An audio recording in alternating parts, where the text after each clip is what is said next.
যে দেশের 70% মানুষ কৃষক, তাদের ভাগ্য পরিবর্তন হলেই দেশের ভাগ্য পরিবর্তন হবে।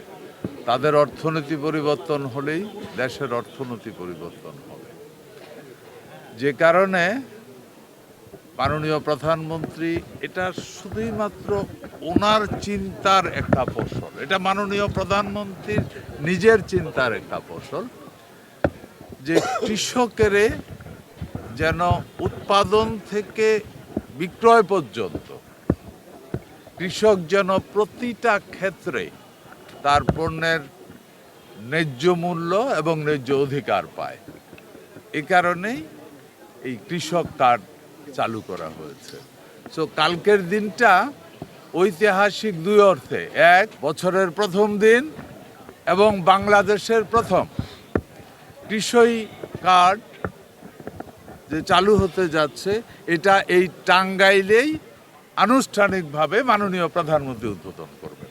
এই কারণে আগামীকাল টাঙ্গাইলের জন্য বা সারা বাংলাদেশের জন্য এটা একটা ঐতিহাসিক দিন। আমাদের এটা, এই কনসেপ্টটাই তো 100% নতুন একটা কনসেপ্ট। আগামীকালকের মিটিংয়ে এই ব্যাপারে আরো অনেক ডিটেলস আমরা বক্তব্যে বলবো।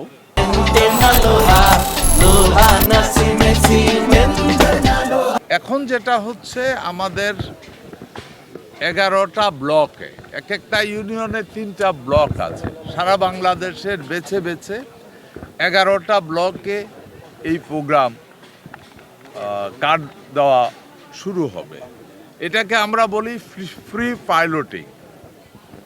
যে কোনো কাজ শুরু করার পরে আমরা অনেক চিন্তা ভাবনা করে, অনেক হিসাব নিকাশ করেই এটা শুরু হয়েছে। তারপরেও প্র্যাকটিক্যালি ফিল্ডে যাওয়ার পর অনেক ভুলভ্রান্তি অথবা নতুন কিছু সংযোজন বিয়োজনের প্রশ্ন আসবে।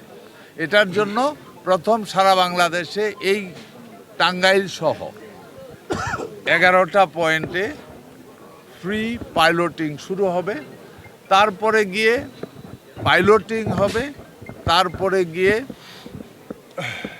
র্যান্ডমলি কার্ড দেওয়া শুরু হবে। পুরা প্রজেক্ট শেষ করতে আমরা আশা করছি আগামী 4 বছরের মধ্যে সারা বাংলাদেশে এই কার্ড বিতরণ শেষ হয়ে যাবে।